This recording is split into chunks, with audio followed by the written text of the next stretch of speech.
Well,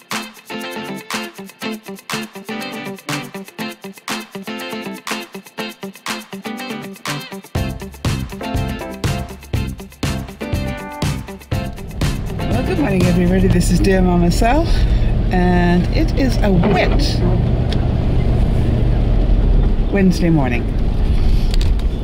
I'm not going to make the mistake I've made the last couple of weeks and think it's Thursday. It's only Wednesday.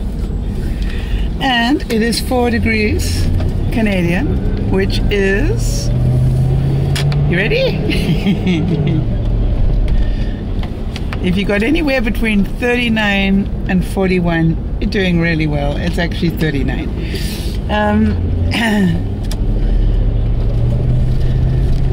It's 39 degrees in the States, obviously.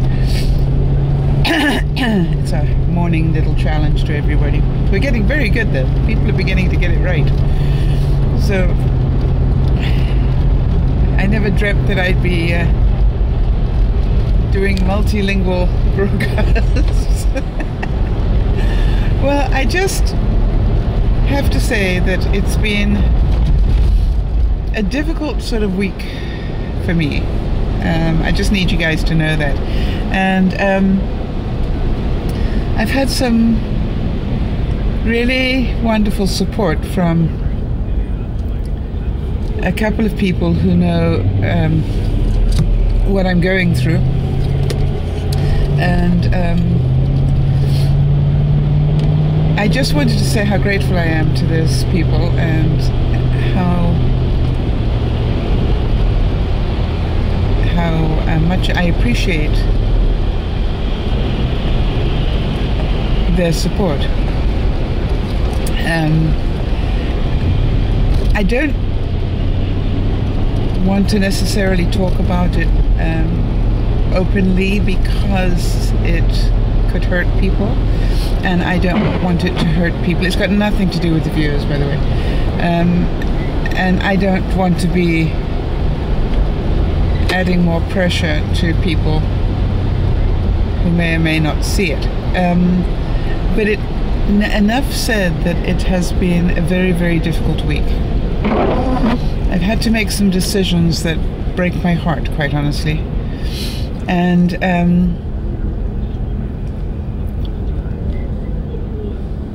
you know, on the one side, you have to ask yourself, is this the right thing to do? And on the other side, there is the sort of repercussion of that. And it's an extremely difficult place to be in your life, where you have to make some decisions that are not necessarily seen to be kind or loving, but they are decisions that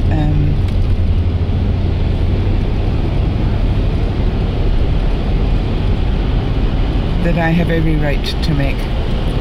So it's been a difficult time, and I just wanted to say that we all go through them. And again, I want to talk about what do I do to survive that and not go into overwhelm with it, or totally let it absorb me. Now, obviously, because it is so close to home, it's something that absorbs me most of my day, and to some degree. But it's like I need to not have it control my thoughts when I'm at work. And quite honestly, I can't let it control my thoughts when I'm at home to any great degree, because then I will dwell on it and get more tied up in it, and I really have no wish to get tied up in it anymore.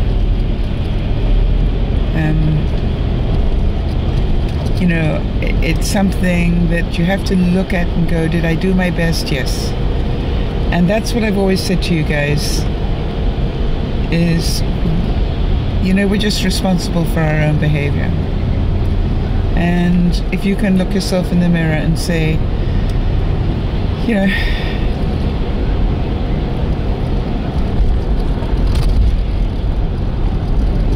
now the next point is, could I do more? Could I continue to enable? Could I continue to do all sorts of things? Yes, I could. But that wouldn't be my best, because that does not help at this stage. So I realize that the price I will pay for it is pretty dramatic.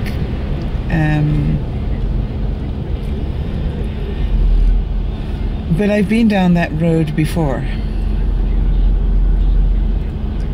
And so I just wanted to say that the way that I deal with it is I only give it so much space, if I can. Now, I'm not perfect, so you understand this what I'm talking about now isn't absolutely cut in stone in any way. But what I wanted to try and explain is that I leave home and I try and change the subject. Today I'm not, because I need you to know what's going on in case any of you quite smart people, very smart people, and so you might have seen it in my body language or in other things that are going on, and I just want to make sure that I'm staying honest, and I said I would. So what I try to do is drive away from home and leave it at home. Now, it normally is, you know, just talking to you guys sort of changes that mindset. I try to take small joys at home as well. For example, this morning, being only decided to even try and get up, bless his heart, as I was about to leave for work. And it made me laugh because, you know, he's so unsteady on his back legs. So he got up and he's wobbling. And I'm standing next to him telling him, you know, just stretch and try and get a few muscles working there. Because you knew he was going to fall over. And you could tell. And his tail's wagging and wagging and wagging. It's like, you know, don't wag it so much, it's going to make you fall over. But he was bright-eyed and bushy-tailed with back legs that weren't working very well. So I stood with him for a little bit, even though I was running a little bit late. And then I said to him, come on. And I took him and gave him a cookie. Made sure he was walking okay, which he was. So that made me smile, and still does, obviously, as I tell you about it. And, you know, that's another thing, you know, do things that make you smile. Be around people that make you smile is a good thing as well. And then when I get to work, I've got a colleague that really understands what I'm going through pretty well. And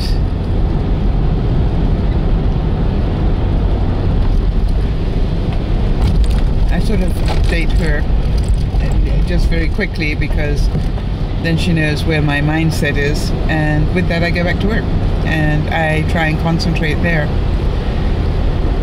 and I do pretty well, quite honestly. I get totally absorbed in my work and I'm able to cut most of it out, unless I get an email or something that I happen to see. And so then I go home, and then again it's up to me how much time I invest in this. I wonder if you understand what I'm saying here. You know, I choose how to invest my time, including my mind. And so I did not exercise last night, and so I did not have the discipline to exercise before I put my videos up. And part of that was because I got home and I was so mentally exhausted that I fell asleep until 9.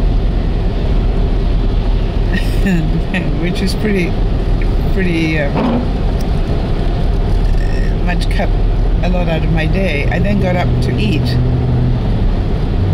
because I realized I did need to eat. It's a good idea. And then I needed to put up 2 videos. So I think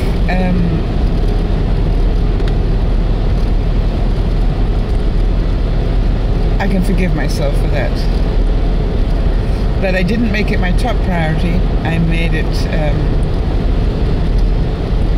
somewhere down after the vlogs. So I've got to bring that back up again. I've got to see that I am more important than the vlogs.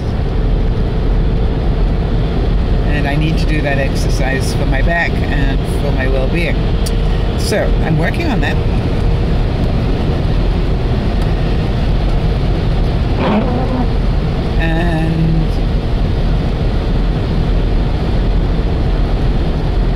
And so anyway, the point being that when I get home, I try and do things that keep my mind off the issues.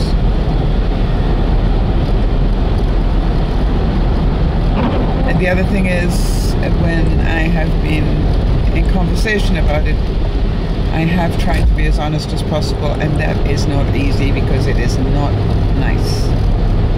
When I say it's not nice, I am not saying the things the other person wants to hear.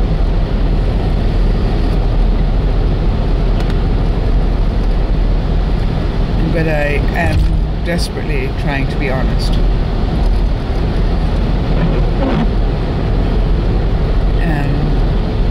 I'm not trying to hurt anybody. I am just making sure that I explain my position. Just difficult.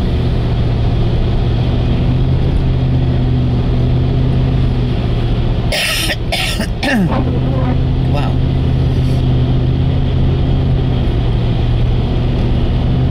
Now that you're watching, I believe in this stuff.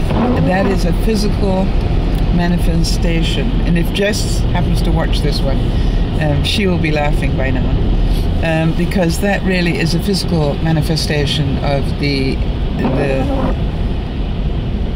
words I want to say and can't cough out, if you know what I mean. They are it's my body reacting to the fact that I have held on to this for some time. So it's quite interesting if you have done any studying of that. So I love these things, I must admit.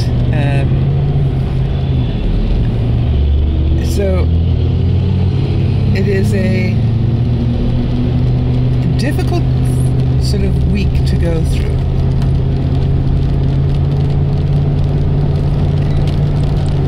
But I choose how to go through it, and that really is the lesson I'm trying to teach you. I choose how to go through it. I can choose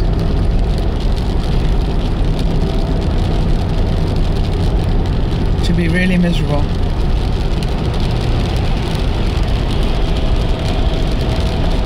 or I can choose just to say it is what it is. It's not the ideal, but it's time to move on.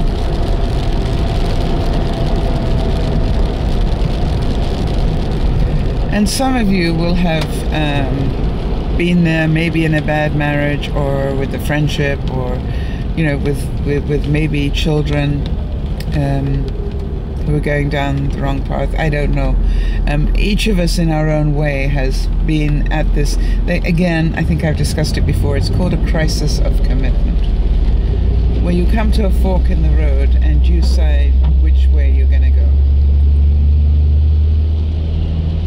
And I keep thinking about the adage, if you keep going down the same road and getting the same results, then Really. That is not an intelligent way of dealing with it. If you keep trying to do the same things and it is having no effect, then you've got to stop doing those things.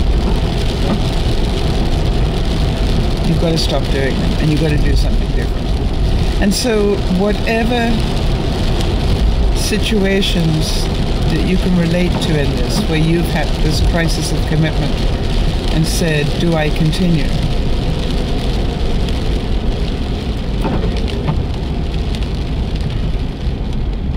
Then you will know how my heart is bleeding right now.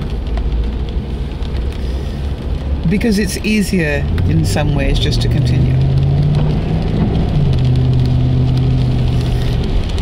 But it's not easier on the soul, and it's not easier on the psyche. And so, tough as it is, things have to change. So I am going to do something slightly different today.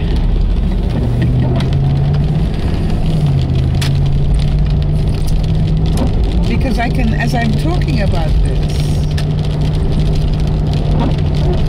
I can already feel, I was about to say, and I send you all a virtual hug, and I had to stop because I could actually feel virtual hugs coming my way as I was about to say that. So I want to thank you for that. Wow. And I want to just make sure that each and every one of you knows that life is not easy for anybody. Right? None of us, I don't care how successful you are, or how poor you are, none of us, or how sick you are, none of us has an easy life. And I have met some incredibly happy people who have no reason whatsoever to be happy on the social scale of riches and possessions and stuff. But they are such grateful people. And I think it is that grace and gratefulness that keeps them happy. They're grateful to wake up in the morning. You know, they're grateful to maybe, you know, have a mortgage where some people don't, or they're grateful to have these things. You know, they wake up with grace, and then that is a choice. You make that decision every single day.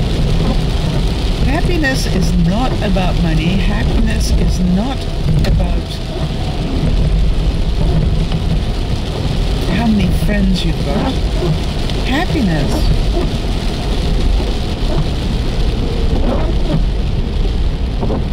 is how you see the world.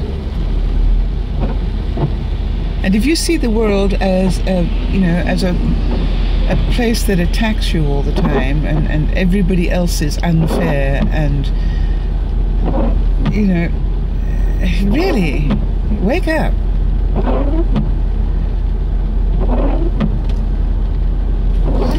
You could say, well, it's not fair, I have to stop at stop signs.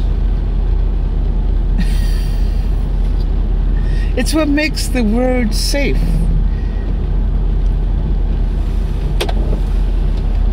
It's not fair that the banks won't lend me money when I need it. Well, hello. They're not in the business of being a charity. They're in a business of making money.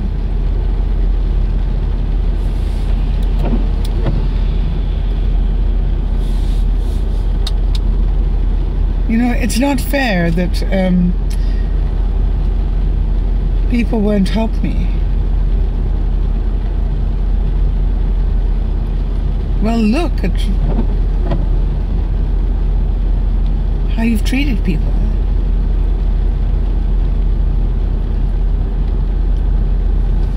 So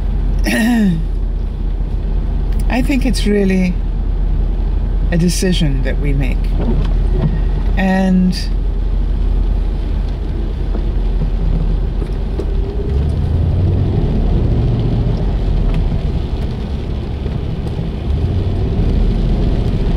I'm sorry, I'm just driving behind a car, and you know they've got those little stickers on them, which is, you know, how many kids and adults and everything else. This one's got a king and a queen, a Jedi Knight, a devil, a sort of Wally type character that looks like it's the dog, and then a little trailer at the end of it. Tells you a lot about that family.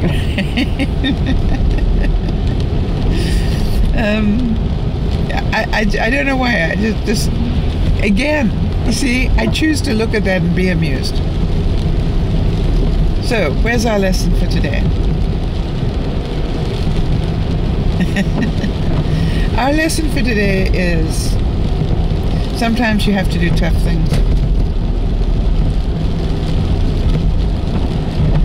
Sometimes you have to hold people accountable. And sometimes you realize that it is actually not your stuff, it's theirs. And that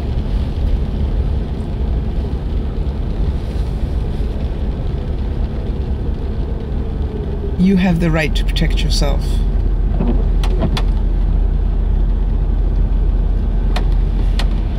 And the reason I say that is because sometimes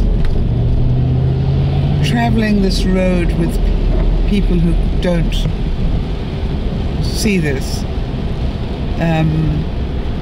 can drive you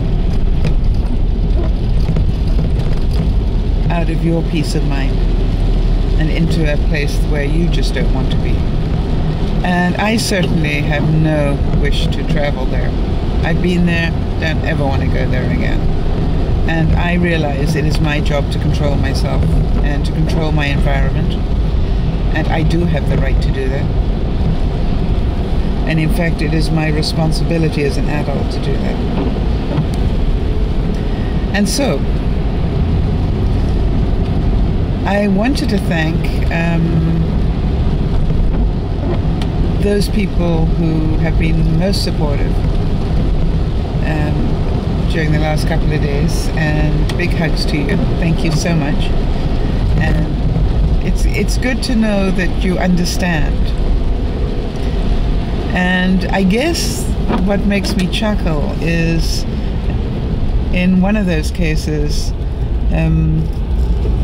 I am living the very advice that I gave to the other person.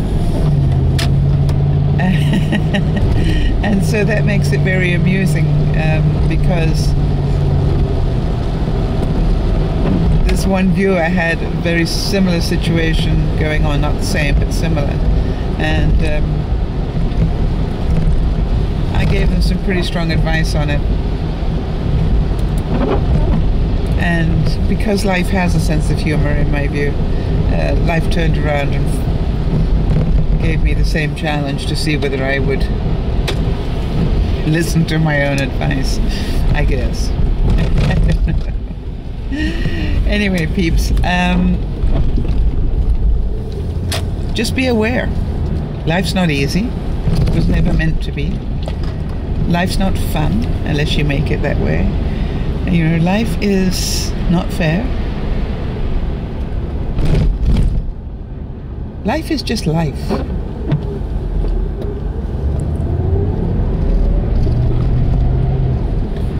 It's how you play the cards, right? And I sometimes look at that. I occasionally get sort of end up on a channel where they're doing one of those big poker tournaments. And she's sitting watching a guy, and he's got, you know, a pair of twos, guaranteed not to be a big winner. And